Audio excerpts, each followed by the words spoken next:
አንዳንድ ጊዜ ሰው አያነብም ብላችሁ የሌለ ነገር ታመጣላችሁ። አሁን አላችሁ የፌስቡክ መስራች ማን ነው አላችሁ ማርክ ዙከርበርግ ነው። የቲክቶክ መስራች ደግሞ ጆዋን ጊሚንግ ነው። የቴሌግራም መስራች ማን አላችሁ ደግሞ ፓብሎ ዱራፍ። ከዛ የዩቲዩብ መስራች ደግሞ ቻድ ሃርሊ ነው። የፖፖ ፕላትፎርም ደግሞ መስራች ማን ነው? መስራች የለውም ላላችሁት ምላሽ ይሆናል። ለሁሉም ጥያቄ ምላሽ አለ በማስረጃ። እናንተም በማስረጃ ብታቀርቡልን ደስ ይለናል። አሁን ሁላችንም ጉግል ላይ ምን እንላለን መሰላችሁ? who created popo app ብለን ሰርች እናድርግ እና የሚመጣልን እንይላችሁ።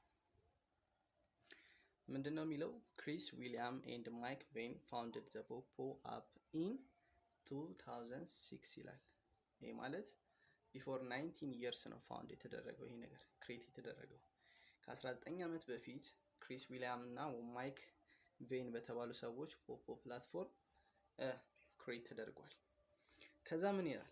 the company was headquartered in the greater boston area ፋውንድ የተደረገው የት ነው? ግሬተር ቦስተን ኤሪያ ነው ፋውንድ የተደረገው 2006 ላይ። ነገር ግን ኪሳራ ላይ በመሆን ምን ሆኗል? ክሎዝድ ሆኗል ይላል እዛ ጉግል ላይ።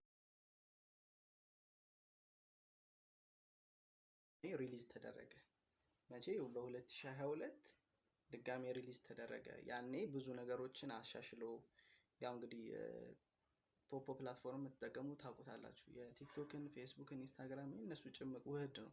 ፎቶ ፖስት ማድረግ ይቻላል፣ ቪዲዮ ፖስት ማድረግ ይቻላል፣ ላይቭ ስትሪም ማድረግ ይቻላል፣ ጌም፣ ጋምብል ሁሉንም አንድ ላይ የያዘ ፕላትፎርም ነውና የተለያዩ ሰዎች አሉ የተሳተፉበት። እነ ራሱ መጀመሪያ የመሰረተው ክሪስ ዊሊያም አለ፣ ሌላ ደግሞ ማይክ ቬን አለ። ላይቭ ስትሪሙን ደግሞ እነ ኩማር ሻ ደግሞ ሲኢኦ እንደ ሼር ሆልደር ማለት ነው።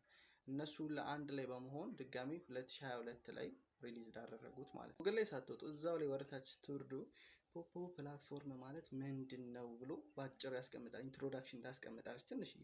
ምን ይላል? ፖፖ ላይቭ አፕ ሃዝ ኢመርጅድ አስ ኤ ፖፑላር ፕላትፎርም ፎር ጌመርስ ኤንድ ኮንተንት ክሬተርስ ቱ ኮኔክት ይለና ኤንድ እርን መኒ ላይቭ ስትሪሚንግ ይላል።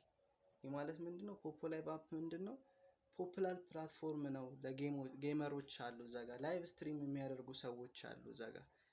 እነሱን በማድረግ ምንድነው ሜክ መኒ በቃ እርን ያደርጋሉ፣ ገንዘብ ይሰሩበታል። አንዳንድ ሰዎች ምን ይላሉ? ምንጭ ያልታወቀ ገንዘብ፣ ያልተለፋበት ገንዘብ እንዴት የሚባል ነገር የለም። እዛ ጋር እኮ ካለፈ ሰው ኢንቫይት ስላደረግን ብቻ ይከፈለናል እኮ አይደለም።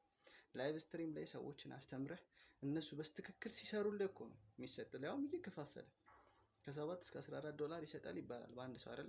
7ቱንም 14ቱን ዝም ብሎ አይሰጥም። የመጀመሪያ ቀን $1 ነው የሚሰጠው። እሱንም በስትክክል ካልተቀጣ በስትክክል 2 ሰዓቱን ከሰራ ይሄ የውሸት ነው። ውሸት የሌለ ነገር ነው።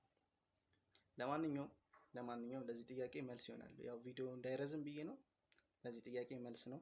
ሌላ ጥያቄን ካላችሁን ኮሜንት ላይ ጻፉ፣ ወይም ደግሞ ግራ የገባችሁ ቪዲዮ ካያችሁ ደግሞ ሼር አድርጉኝ። ለሁሉም ነገር መልስ አለን። ይመቻችሁ።